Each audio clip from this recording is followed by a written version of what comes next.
या बातमीपत्राचे प्रमुख प्रायोजक प्लॅटिनम मॉल इंद्रधनु सोलापूर. सोलापुरातील सर्वात प्रतिष्ठित इंद्रधनु सोसायटीचा नवीन भव्य कमर्शियल प्रोजेक्ट आता रेल्वे स्टेशनच्या अगदी शेजारी शहराच्या मध्यवर्ती ठिकाणी. उपमुख्यमंत्री अजितदादा पवार यांच्या अपघाती निधनाबद्दल अर्थतज्ञ तथा ज्येष्ठ साहित्यिक श्रीकांत मोरे यांनी तीव्र शोक व्यक्त केला. या संदर्भात सादर करण्यात आलेल्या कवितेतून त्यांनी अजितदादांना श्रद्धांजली वाहिली. तसंच अजितदादांच्या पर्वाचा त्यांनी विशेषत्वानं उल्लेख करताना अजितदादा पर्व हे अमरच राहील असं भाष्य केलंय. आज कळले अश्रू अनावर होतात. माणूस जातोय अन अक्षय भावना अश्रू बाहेर येतात. अजितदादा संवेदनशील माणूस. सूर्यास्त झाला नाही तर पुन्हा उद्या दादांची विचार किरणे मनामनातून प्रकाशणार आहेत. हा विचार सूर्य, प्रज्ञा सूर्य कधीच अस्ताला जाणार नाही. अजित विचारधारा कधीच थांबणार नाही. अजित वादळ वारा विचार सतत कार्यरत राहणार आहे. अजित राजकारण प्रेमात जो तो हृदयात राखून आहे. आजही अजित प्रेमधारा प्रत्येकाला वेदना देत आहे. विचार अमर असतात. महाराष्ट्र राज्याचे उपमुख्यमंत्री ज्यांना संपूर्ण महाराष्ट्र आणि संपूर्ण देश अजितदादा म्हणूनच ओळखतो. दादा या नावामध्ये एक वेगळी ताकद या महाराष्ट्राच्या राजकारणामध्ये होती. अजितदादांचं काल सकाळी बारामती येथेच लँडिंगच्या वेळेस जो विमान अपघात झाला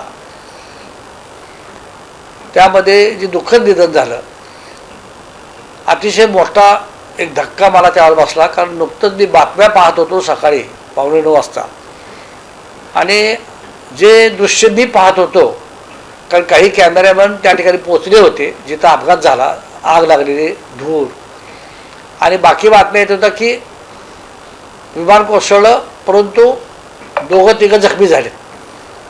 पण दृश्य समोर असं दिसत होतं की माझ्या काळजाचा थरकाप झाला होता. आणि 5 मिनिटात बातमी आली डायरेक्टर सिव्हिल एव्हिएशन यांच्याकडनं की 6 जण गेलेले आणि विमानात 7 लोक होते.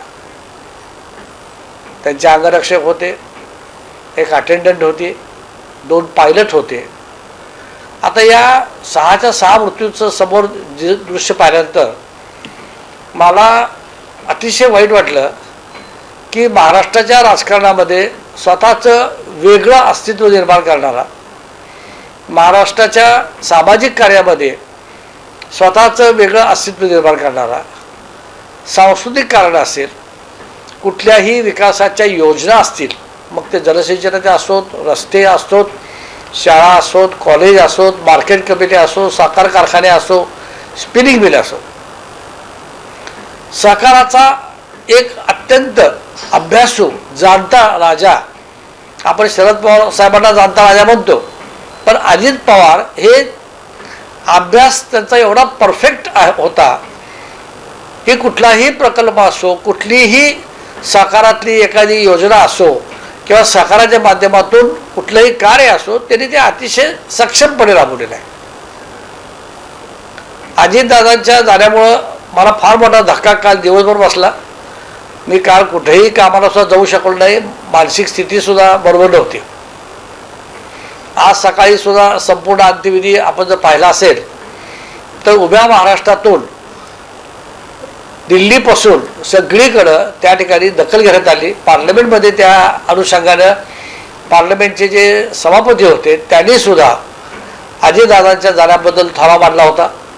आणि आजसुद्धा दुखवटा राज्य सरकारने 3 दिवसाचा जाहीर केलेला आहे. लोकसभेमध्ये सुद्धा या अनुषंगानं विचार झाला.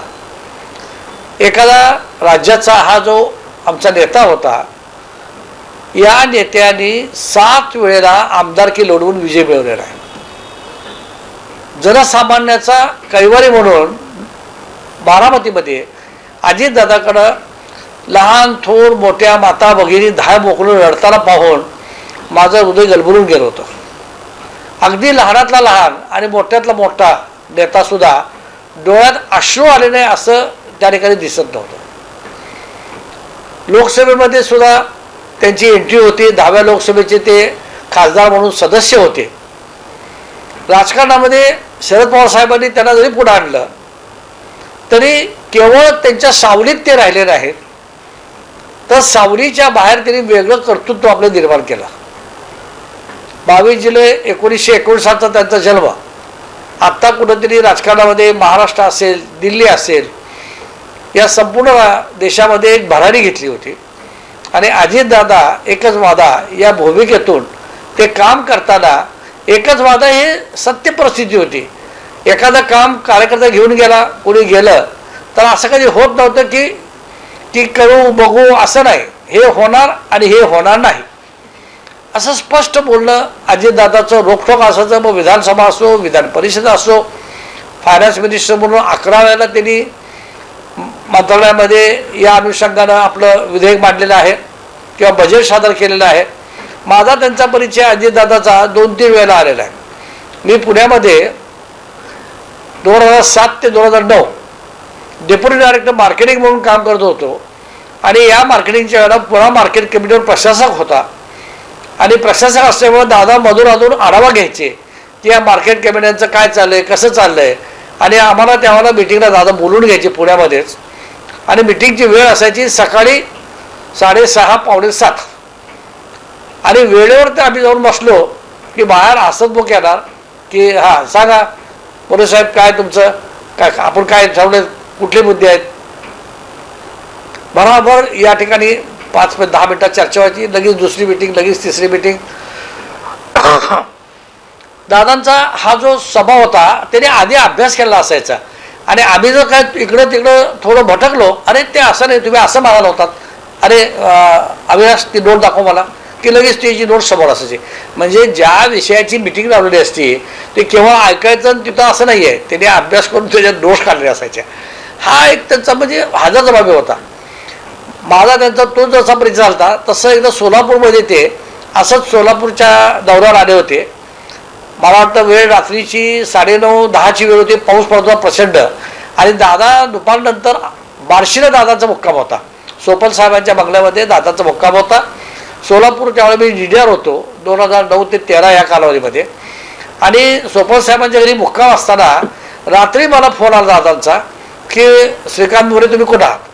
PA यांनी फोन लावला, श्रीकांत मोरे बोलतोय, लीडर बोलतोय. म्हणजे नंतर दादाला दिला, तुम्ही कुठं आहात. मी म्हटलं मी सोलापूरला सर. किती वेळात येऊ शकता मला भेटायला. मी म्हटलं सर बार्शीला यायला एक 40-50 मिनिट लागतील, मी तेवढ्या वेळात येतो. परत 2 मिनिटामध्ये मला फोन आला, अरे सोलापूरला पाऊस पडलाय, काही वादळ वगैरे झालं आहे, लाईट गेली. हो दादा म्हटलं थोडा पाऊस पडलाय, हेवी पडलाय. नाही मग असं करा, रात्री तुम्ही इथं यायला हे करू नका, सकाळी माझ्याकडं 6:45ला या. त्यांनी वेळा दिलेल्या बघा कशा असतात, 6:45, 6:45ला या. मी म्हटलं येस सर. आणि मी सकाळी उठून 6:45ला बंगल्यावर गेलो. सोपल साहेबांचे देतो, बाजूला कोणीही नव्हतं, कारण एवढ्या सकाळी कार्यकर्ते रात्रभर गेले असायचे. दादा मात्र हसत बाहेर आले, व्हाईट शुभ्र कुर्ता शर्ट असं. आणि आल्या मग या म्हणले बसा. सोपल साहेब आले. सोपल साहेबांना त्यांनी सांगितलं की आम्हाला जरा आत खोली वेगळी पाहिजे, आम्ही जरा बोलतो 15 मिनटं. आणि मी आणि दादा त्यावेळेला एक 15 ते 25 मिनटं सहकार क्षेत्रातील सोलापूरची जी DCC बँक होती या अनुषंगानं आमच्या चर्चेचे विषय होते. ते विषय मी आता इथं सांगत नाही. परंतु ही चर्चा सगळी झाल्यानंतर त्यांनी स्वतःकडच्या नोट्स काढल्या की हे अमुक आहे, हे अमुक आहे, हे अमुक आहे. हे खरं आहे का. म्हणलं खरं आहे हे, कारण जे आहे ते आहे. आणि मग त्यांना अतिशय म्हणजे एक समाधान झालं की ते मला म्हणे ठीक आहे, तुम्ही तुमच्या पद्धतीने काम करा, मी माझ्या पद्धतीने बघतो. आणि ही आमची चर्चा सकाळी तिथे करता झाली. तेव्हा दादांचा अतिशय जवळून परिचय माझा पुन्हा झाला होता. असं सर्व्हिसमध्ये सहकार खात्यामध्ये मी जवळपास 25-30 वर्ष काम केल्यामुळं कुठं दादांचा संबंध पुण्याला यायचा. कधी मंत्रालयामध्ये जर आमच्या LAQ लागले, विशेषतः मार्केट कमिट्या मुंबईच्या बाबतीमध्ये, कारण मी डेप्युटी मार्केटिंग असताना पुण्याचा मार्केट कमिटी किंवा इतर काही मार्केट कमिट्यांचे तारांकित प्रश्न यायचे. आणि काही वेळेला दादांनी सुद्धा त्याची माहिती पुण्याची असली की मला बोलून घ्यायचे आमचे डायरेक्टर सांगळे साहेब होते, गोयल साहेब सचिव होते, की मला डायरेक्ट मार्केटिंगची जरा माहिती पाहिजे, ह्या विषयावर मला चर्चा करायची आहे. म्हणजे एखादा विषय त्यांच्याकडे असो अथवा नसो, माहिती घेणं, चर्चा करणं आणि मग त्या अनुषंगाने बोलणं, म्हणजे अभ्यासू नेतृत्व या महाराष्ट्राने गमावलं. मला हे आज ते सगळ्या गोष्टी डोळ्यासमोर दिसतात. दादांच्या विधानसभेमधील कामकाजाची झलक पाहण्याचा योग मला खूप वेळेला आला. जेव्हा जेव्हा आम्ही मंत्रालयातले काही कामानिमित्त LAQचा प्रश्न असेल किंवा काही बजेट संबंधीचे प्रश्न घेऊन आम्ही गेलो, तर त्याला गॅलरीमध्ये बसायला आम्हाला संधी मिळाली. आणि गॅलरीमध्ये बसल्यानंतर मग त्या ठिकाणी जेव्हा प्रश्न यायचे आणि तो प्रश्न दादाचा असला की दादाचं उत्तर अगदी चोख उत्तर असायचं आणि समोरचा माणूस शांत बसल्याशिवाय राहायचं नाही. कारण त्यांची ताकद ती होती, कन्व्हिन्सिंग ताकद होती, अभ्यासपूर्ण विवेचन होतं. अशा पद्धतीचा हा नेता विधानसभेचं बद्दल मी जास्त नाही, कारण मी कधी आमदार नव्हतो, पण अधिकारी म्हणून आम्हाला वारंवार ही संधी मिळाली. आणि या भूमिकेतून आम्ही दादांना खूप वेळा भेटलो. पुण्यामध्ये असेल, एकदा बारामतीला भेटण्यास संधी मिळाली, मुंबईला तर खूप वेळा आम्हाला संधी मिळाली. तर जेव्हा जेव्हा त्यांच्या सानिध्यात गेलो तेव्हा तेव्हा लक्षात यायचं की हा नेता किती महान आहे. लांबून बघणं वेगळं आणि प्रत्यक्ष जवळ गेल्यानंतर आम्ही सुद्धा अत्यंत सावधगिरीने शांतपणे बोलायचो. आणि त्यांना अभ्यासपूर्ण माहिती असेल तर मला माहिती आहे का तुला सांग, नसेल तर नंतर ये. म्हणजे इतकं स्पष्ट बोलणं असायचं. पण ते चिडायचे नाही. लोकांना वाटतं की अरे बाबा हे चिडून बोलले, ते चिडून नाही बोलायचे. ते काय म्हणायचे, माहिती नाही ना, मग ठीक आहे नंतर सांग, उद्या ये परत माहिती घेऊन.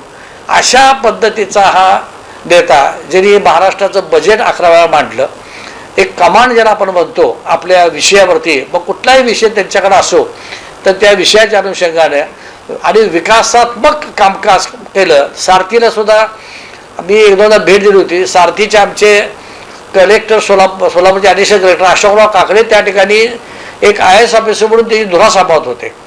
आणि त्या ठिकाणी सारथीला मी गेल्यानंतर काकडे साहेबांच्या बोलण्यातून माझ्या लक्षात आलं की दादा ती इमारतीचं बांधकाम जे चालू होतं सकाळी 7 ला बघायचे. आणि सारथी हा त्यांचा आवडता विषय होता. पुण्याची संस्था की जी कुणबी समाज, मराठा समाजासाठी इतर काही गोष्टी करण्यासाठी म्हणून त्या सारथीमधून IAS IPS ऑफिसर निर्माण व्हावेत, PhD वाल्यांना काही डोनेशन मिळावं, देणगी मिळावी, अशा या सारथीचा सुद्धा दादांनी प्रचंड मोठा अभ्यास केला होता. तिथं भेट द्यायचे. म्हणजे साध्या साध्या गोष्टी जनरली कॅबिनेट मिनिस्टर, उपमुख्यमंत्री जाऊन इमारत पाहणं, ही पायरी चुकली, ह्याचा हात चुकला, असं कोणी हे करत, पण दादांचं तेवढं बारकाईने लक्ष असायचं. आणि या अजात शत्रू एक महान नेतृत्व महाराष्ट्र आज मुकला आहे. मला निश्चित खात्री आहे की महाराष्ट्राच्या राजकारणामध्ये फार मोठी पोकळी या निमित्तानं निर्माण होणार आहे. मार्केट कमिटी असो, फायनान्स असो, साखरेच्या बाबतीमध्ये, साखर कारखानदारीमध्ये दादाचा हातखंडा कोणी धरू शकणार नाही. त्याची सखोल ज्ञान दादाला होतं. त्यांच्या पत्नी सुनेत्रा पवार आता खासदार आहेत. पार्थ आणि जय पवार हे दोन्ही मुलं त्यांचे आता खासदार नियुक्तच आलेले आहेत. अशा या कुटुंबावरती जी दुःखाची एक प्रचंड मोठा आघात झालेला आहे, या दुःखाच्या आघातामध्ये त्यांच्या कुटुंबियासोबत आम्ही आहोत. आम्हाला मनोरमा परिवाराच्या वतीनं आणि व्यक्तिशः मी सर्व्हिसमध्ये असताना जो माझा परिचय त्यांच्याबरोबर झाला, जे काही आम्हाला बोलण्याची संधी मिळाली, छोट्या छोट्या मुलाखती जरी असल्या तरी आपल्याला एक झलक ज्याला आपण म्हणू नेतृत्वाची, ती मला पाहायला मिळाली. मी धन्य समजतो. आज दादा आपल्यात नाहीत, पण दादाच्या आत्म्याला चिरशांती मिळवून त्यांचं कुटुंबाच्या आघात जो झाला आहे त्याच्या आघातामध्ये सुद्धा परमेश्वराने त्यांना तो सहन करण्याची ताकद द्यावी, अशी या ठिकाणी मी त्यांना श्रद्धांजली वाहतो. जय हिंद, जय महाराष्ट्र.